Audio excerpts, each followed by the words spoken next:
The devastating landslides in northern India. It was the hottest May ever recorded. Into calls. If somebody needs help, they got to figure it out on their own.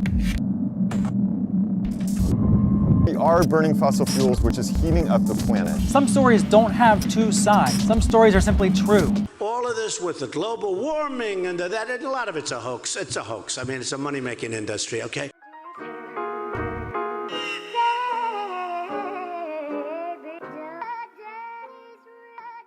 Climate change is a change in the general climate conditions of the Earth. This could be a change in Earth's usual temperature, or it could be a change in the rainfall and the snowfall patterns. Weather can change just in a few hours. But climate takes hundreds or even millions of years to change. Not only was 2016 the warmest year in the record, but 8 out of 12 months in that particular year were the warmest ever. The Earth's climate has constantly been changing throughout the years due to small variations in the Earth's orbit. But the current warming trend is particularly significant because it is extremely likely to have been caused by human activity and at a pace that has never been seen before. The United Nations Framework Convention of Climate Change, that is UNFCCC, agrees that human activity is altering the composition of the global atmosphere. More than 97% of the world scientists also agree to the same. We talked to Mr. Luke Mendes, who is a writer, educator, filmmaker, and an advisor to the Ministry of Environment. What is climate change? It's that when certain patterns that the Earth has created for billions of years is suddenly changing because of man's intervention. This mass development without care for Mother Nature. Suddenly when you have a rain, like a rain shower in the month of January or December, that's a sign of climate change.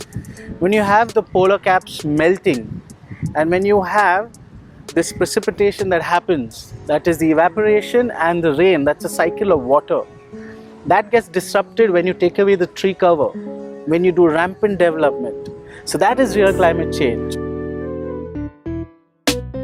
The biggest cause of this issue is the so-called greenhouse effect.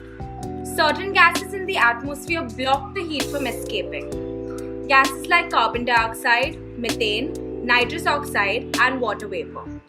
On Earth, the human activities are changing the natural greenhouse. Over the last century, burning of fossil fuels has drastically increased the concentration of carbon dioxide in the atmosphere.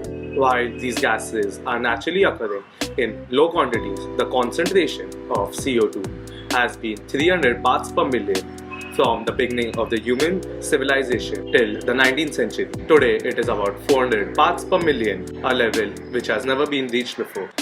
Delhi earned the distinction of being the most polluted city on earth as air quality had reached epically bad proportions. So much so that the Chief Minister, Arvind Kejriwal, referred to it as a gas chamber.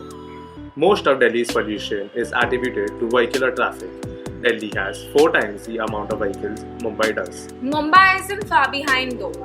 The system of air quality weather forecasting and research recorded an average air quality index of 271. Anything between 201 to 300 is considered harmful for people with sensitive lungs. Industrialization leads to another big problem: waste. Waste management is a huge challenge as well as crisis in our country. There's absolutely no humanistic fervor to even wonder what happens to that waste. 90 years of accumulated garbage.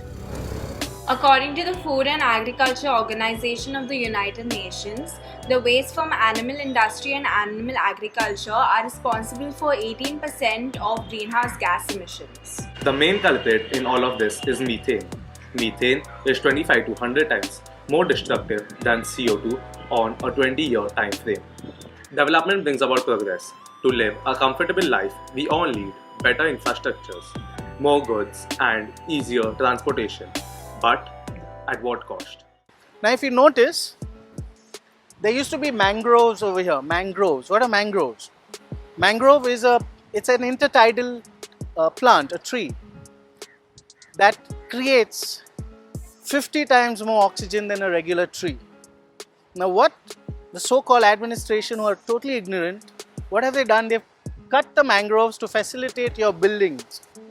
Now what has happened? The sea waves has increased and the mangroves would usually absorb that kind of water. And the waves would not hit the coast. But the government has put these tetrapods and replaced what a mangrove was doing naturally. This is human intervention. Nature is intelligent. Humans are not, because nature has been doing it for millions of years. Humans have just come, and this is the mess that they've made. So the tetrapod is acting like a sea wall. The sea wall is supposed to stop the sea. Those tetrapods are not doing an iota of what a mangrove can do.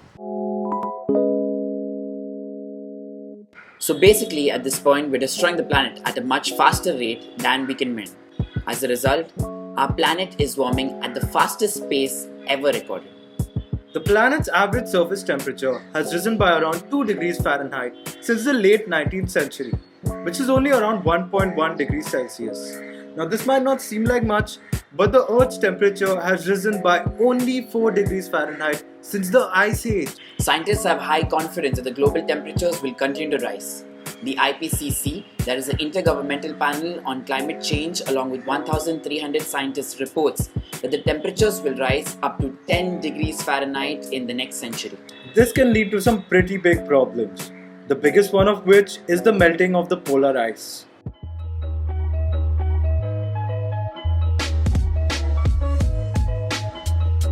January 2018 marked record lows in global sea ice extent.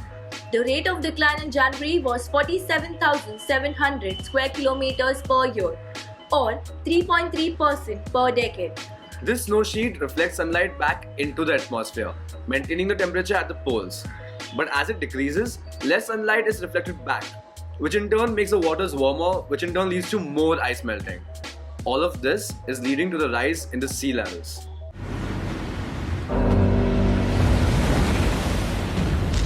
Global sea levels were stable for about 3,000 years until the 20th century.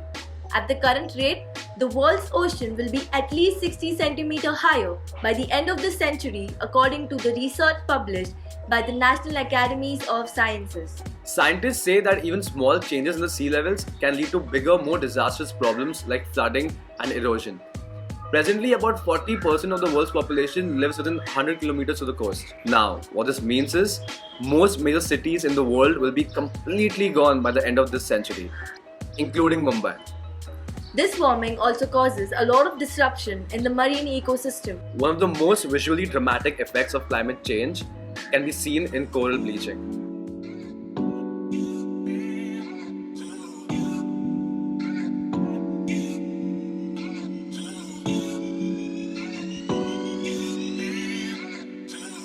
Another big symbol of climate change is the polar bear. With decreasing ice cover, they are fast finding themselves to be extinct. Warming waters are changing the breeding and migrating patterns of species such as seals, sea turtle, whales, and cold water fish. Moreover, as more CO2 is emitted into the atmosphere, most of it is absorbed by the oceans, which makes the oceans more acidic. This then endangers the aquatic species. Also, as 75% of the Earth is the ocean, it is safe to say that if this is affected, everything gets affected. It's also estimated that a quarter of land species could go completely extinct if this continues to happen. You see, most plants and animals live and thrive in very specific climatic conditions. Any change in the climate of the area could affect the species as well as the makeup of the entire ecosystem. Now, humans aren't immune to this either. Global warming is believed to cause intense storms like these. Tonight, the most powerful hurricane to hit Haiti in more than 50 years is causing chaos. Understand exactly what's happening here. It also causes extreme weather events like floods, droughts, wildfires. Lightning, fires, and floods. In Maryland, a possible tornado. Now, this not only means that there is more loss of human life, but it also leads to conflicts among communities over resources. We're already seeing displacement as a result of climate change and disasters now. Populations are going up. As economies grow and countries develop, they use more and more water, and we're polluting what there is, making it less and less accessible. So now with this environmental catastrophe, or this whole degradation of the environment, what's going to happen is that you're going to have the rivers polluted, your seas polluted, all your drinking water, there's going to be insecurity of drinking water. Because of the water crisis, you'll have a food crisis. That's when we are going to have lots of wars. You'll have water wars, everyone wanting to protect their water. Tamil Nadu and Kerala fighting over their rivers. People will fight for water, people will fight for food, and it's going to be bad. So then by now it must be pretty clear that this is a very big problem. So big that it must feel impossible to solve. What do you and me do about calamities like these? Which is also why a lot of people ignore it. It's very easy to believe that this problem will never affect you in your life. But remember, everything is connected. So remember, we are one planet, one community, right? In this one planet, one community, if something happens in Africa, we are going to get affected soon. We are all connected. And we are all connected because the atmosphere is one. The water in the atmosphere is one. The water in the ocean is one. The water in your rivers and seas is the same. Same structure, H2O. So to cut emissions by a substantial number, we need to start living a sustainable life. On a global level, the biggest change would be making it easier to switch to greener, renewable sources of energy like wind, solar, geothermal or hydropower, and also to make these things more efficient. Putting a carbon tax will not only help fund greener initiatives, but it also helps cut down on pollution activities as it makes them more expensive. Denmark has had a carbon tax since 1992. Emissions per person went down by 15% between 1995 and 2005. All this needs the support of developed countries, but we've seen a lot of friction there. I am determined to make sure that American leadership drives international action. The president has tweeted climate change skepticism at least 115 times, including a claim that the concept of global warming was created by and for the Chinese. It was announced that the Senate was going to debate if climate change was indeed real. There has been no recorded warming. Political controversy has continued to call into question scientists' data on human-caused climate change, mostly motivated by the fossil fuel industry. But in 2015, the world's leaders appeared to rise above such quarrels. On December 12th, at the 21st United Nations Conference on Climate Change in France, 195 countries agreed to what's known as the Paris Agreement. India played an instrumental role in this agreement, but it has been long argued that India has bigger problems to deal with. How do we expect people with no money for food to switch from coal to solar? Problems like poverty, racial inequality, and politics have taken the center stage. But remember, if there's no humanity, then there is no scope for humanitarian problems. Environment Minister Jairam Ramesh had earlier said that India cannot and will not take emission targets as it has other problems to tackle first. But over time, India has agreed to quantify its efforts to mitigate climate change. Ramesh said that the emission reductions will be substantially high, but it still won't be bound by international law. Recently, the Ministry of Environment and Forests added 20 new initiatives to the National Action Plan on Climate Change. One of these is a solar mission, which sets to install 200 gigawatts by 2050. It is one of the most ambitious plans that any country has undertaken so far. Now, all of this is what nations have been doing. But what can we do? According to a new study in the journal Environmental Research Letters, the 4 important actions that create the most difference are the most difficult. Having fewer children, avoiding long Atlantic flights, living without a car, and having a vegan diet. Now that might seem like a bit too much.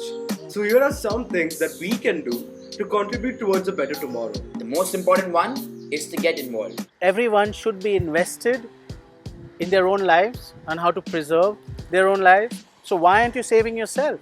Someone's choking the rivers. Why aren't you saving yourself? Someone's cutting RA, the trees in RA. Why aren't you saving yourself? They're cutting the mangroves that give you oxygen. Why aren't you saving yourself and fighting with them and asking them, why are you preventing us from having a normal life? Question everything. Participate in everything. That's what a real democracy is when you participate in the process. You should also start being more energy efficient. Reduce your consumption or slowly switch to a new renewable source of energy like solar. Reduce your liability on cars. Try and use public transport or carpooling. Use only recyclable products and try eating less meat. And last but not the least, be informed.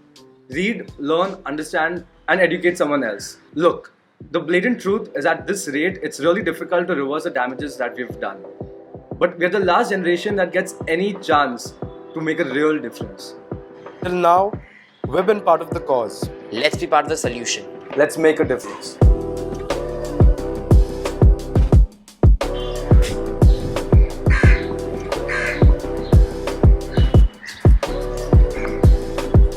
So guys, we hope that you've enjoyed this film in a very special way. We'd like to thank Mr. Luke Mendes, who's been a wonderful part of this project. He's helped us in every way possible. We'd also like to thank Ms. Rani D'Souza and Father Joe Briganza, as well as Don Bosco College.